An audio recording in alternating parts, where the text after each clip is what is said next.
Just over 60 days until a brand new NFL season kicks off, the LA Rams will begin their title defense in the same place they hoisted the Lombardi Trophy, at home in SoFi Stadium against the team favored to win Super Bowl 57, the Buffalo Bills. The retired/unretired Tom Brady and the Bucs favored to represent the NFC in the Super Bowl. Welcome to the three members that make up the Pick Six podcast. Will Brinson and his super friend John Breech here to break down the top 5 most improved teams in the NFL. John is going to take us through his top 5, and then Will is going to react, essentially playing the role of Monday morning quarterback, even though it's Thursday. John, let's go here. Who was the team that just made your top 5? Well, let's start in the 5th spot, and it is the city we were just talking about, Los Angeles, but it's not the Rams, it's the Chargers. Look, if you look at that team, they came literally one game short of making the playoffs last season. If they had beaten the Raiders in Week 18, they'd be there. Well, one reason they didn't beat the Raiders is because their defense was a disaster. Derek Carr was moving up and down the field. The Raiders put up a lot of points. Brandon Staley, their head coach, is a defensive guy. So what did they do? They went out and they upgraded their defense. I mean, you look, and they upgraded it at every level. Start in the secondary. What'd they do? They went out and got one of the best cover corners who was available in free agency. That was J.C. Jackson. What else did they do? They called up the Bears and said, hey, is Khalil Mack available? The Bears said okay because they're having a fire sale. And now they added one of the best pass rushers in the NFL. They also had kind of an underrated signing in Sebastian Joseph Day on the defensive line. They added Kyle Van Noy. I mean, they totally beefed up that defense, which felt like the one part that was holding them back from making the playoffs. It feels like they have one of the better defenses in the NFL now, and that is why they are number 5 on my teams that improved the most this offseason. Yeah, I mean, I don't really have a problem with the Chargers on here. I think the biggest issue is they're the Chargers. Like, they'll find a way to screw it up. They do it every year. And I think one of the bigger issues too, like as good as Khalil Mack is he definitely going to like just lock up that rush defense? Because that was the biggest problem for the Chargers last year. As much as they could score, they couldn't stop the run. And I still do wonder how they'll be against the run. You saw it cost them against the Raiders there in that overtime game that cost them a playoff spot. So some concerns about the Chargers. I think they improved, but I don't think they're, past being the Chargers yet. Will Brinson coming to us from a penthouse atop an unconfirmed city in America somewhere. Yes, a very busy city. Yeah. It's cloudy and overcast. So the Chargers fortify the D. They get Zion Johnson in the draft to help that offensive line. Let's move towards number 1 on our list with number 4, talking about teams that improved themselves the most this offseason. 4th on that top 5 list is which team, John? Hey, let's stick in the AFC West. The Chargers are at 5. Now we have the Raiders at 4, which makes sense because I think Brinson's actually in a Las Vegas penthouse that he won while gambling on the Strip last night. Look, the Raiders, if you had just told me they only added Devontae Adams, that would almost, for me, be enough to put them on the list of most improved teams. But that's not all they did. I think that the Devontae Adams trade was so big that you kind of forget about the other moves. And we're talking about, hey, this is a team that added Chandler Jones on defense. Chandler Jones was good in Arizona. He seems like he has another season or 2 left in the tank, and he could be a huge difference maker for that defense. I also like, hey, on the sideline, they have a new coach in Josh McDaniels. He seems to have good chemistry with Derek Carr so far, and you want your head coach and quarterback to get along. It always felt like there was a little bit of friction between Carr and John Gruden. And you know what Josh McDaniels did? He brought in a couple of his buddies, some guys he knew from New England. Brandon Bolden, a running back who McDaniels loved utilizing in the Patriots offensive backfield. I think we'll see him do a lot of the same things in Vegas. And then also Deron Harmon, a defensive player that was in New England while Josh McDaniels was there. So I really like what McDaniels and the Raiders are doing so far, and that is why Vegas is number 4 on my most improved list. My only real issue here with the Raiders is that John was like, let's not let Brandon Bolden overshadow Devontae Adams. Yeah, no kidding, John. Nobody's doing that.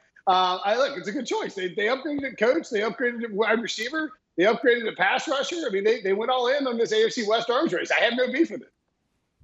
There you go. No beef between the Super Friends. We want you to collide. We need you guys to collide a little bit more here. I was just arguing about the Raiders. The Raiders improving. Like, the Raiders clearly improved. No, this is a good list. This is a good list by John, and Will's doing what a Super When Friend you're would a do. Monday morning quarterback, He's going to question compliment. things. Well, he's going to start to tear into John soon enough. It's just a matter of time. Let's continue the countdown. John, who's the team that comes in at number 3?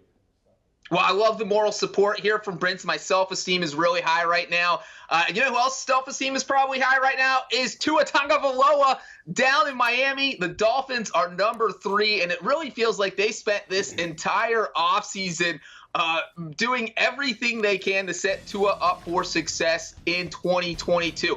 I mean, you look at what they did. First of all, they brought in head coach Mike McDaniel, who, if anyone can make Tua thrive, it is him. They can focus on the run game. Don't put all the pressure on Tua. But guess what? If they do need to throw the ball, that's fine, because they traded for Tyreek Hill in one of the biggest moves of the offseason. We look at the running backs on that list that they added. Chase Edmonds, Sony Michel, Raheem Mostert. I mean, those are 3 running backs who are probably all going to get probably equal to close playing time in this McDaniel offense.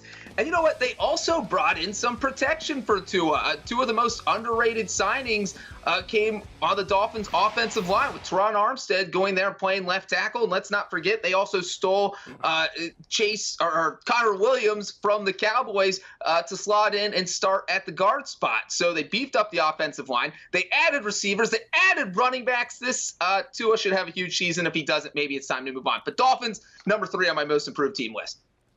Again, I don't know what I'm supposed to say here outside of, like, yes, the Dolphins clearly improved by adding Tyreek Hill. They added the best offensive lineman in free agency, and they went out and got one of the best wide receivers in the last 5 years via a massive trade to help out their young quarterback, and they got an offensive mastermind in Mike McDaniel. Like, I don't know what I'm supposed to argue here with John. It's a good choice. You don't always have to argue, but we could argue this. Tyreek Hill said that Tua Tagovailoa was more of an accurate passer than Patrick Mahomes. Yeah. That's just stupid. Correct. Exactly. That's just not I'm accurate. not going to argue that, though. We That'd be could. like having the Colts as your number one most improved we team could on argue. We could argue, but we won't, because we all know it's not true. Yeah. Well, so again, this could be free agency, the draft, trades. Which teams improved themselves the most this offseason? We're in at number 2. Which organization falls into that slot, John? Yeah, it feels like my whole list is AFC West teams, because it almost is. Number 2 is the 3rd AFC West team I've listed so far. That is the Denver Broncos. If Brinson wants to hate on one, it might be this one. I'm literally only putting the Broncos here because they made such a huge upgrade at quarterback, obviously, with the Russell Wilson trade. I mean, this is a team that went 7-10 last year with a disastrous quarterback situation. Drew Lock, it didn't matter who was starting at quarterback. I feel like Russell Wilson is worth at least 3 wins, and it feels like this team could win 10 games, maybe 11 games with Russell Wilson under center now. And then, they beefed up the defense a little bit. They went to Dallas, and they stole Randy Gregory flat out from under Jerry Jones's nose. We all remember that drama. So just with those 2 additions, they made a couple more moves. Obviously, they have a new head coach in Nathaniel Hackett, re-signed Melvin Gordon. But the Russell Wilson trade and the Randy Gregory signing are the 2 big reasons why I have them at number 2 on this list.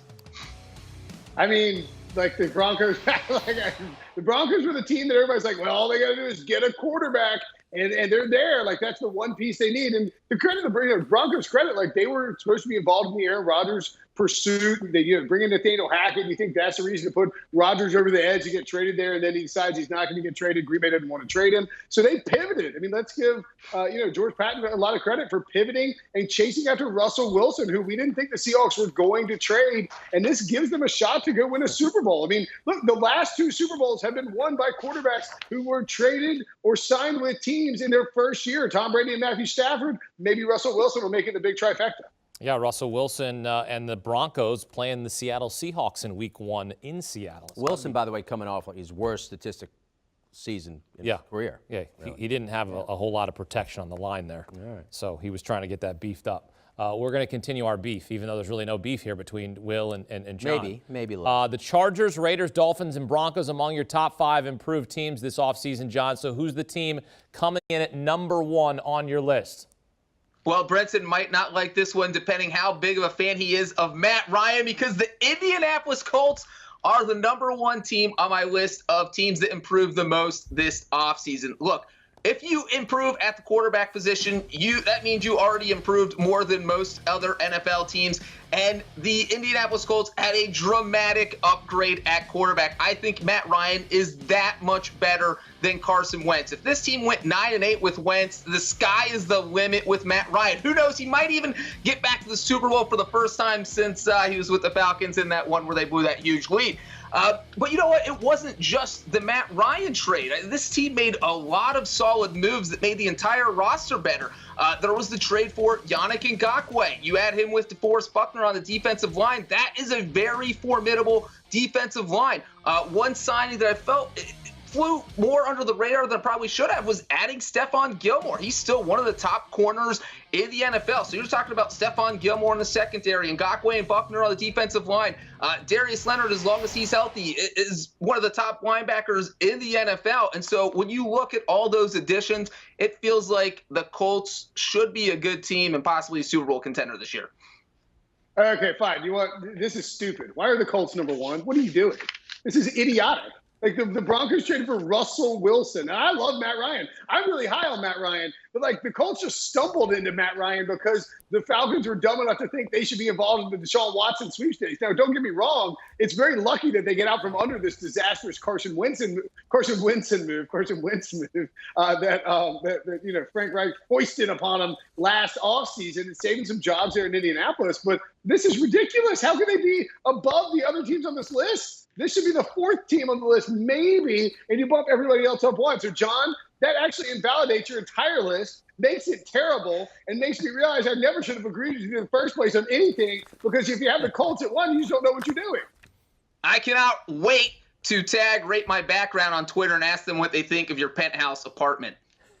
My background has been rated. My background has been rated by Twitter before. By the Twitter thing before. It'll be back off soon. It's just not ready yet. Will Brinson sending John Breech from the penthouse to the doghouse here with this list. He doesn't like the Colts at #1, but I'll tell you what, they certainly have improved with Matt Ryan and Stephon Gilmore. That's a nice addition for them on the defense. Much more ahead here as we continue on CBS Sports HQ as you take a look at John's top 5 teams, the most improved teams this offseason. Coming in at #1, the Colts at plus 2,500 to win the Super Bowl. The Colts last won the Super Bowl with Peyton Manning in 2006. We shall see again just over 60 days to a brand new NFL season. Do you want a sports network that delivers everything that matters about the game? The highlights, the picks, the instant analysis, no yelling, no fake debates, no politics. Hit the subscribe button and never miss a moment.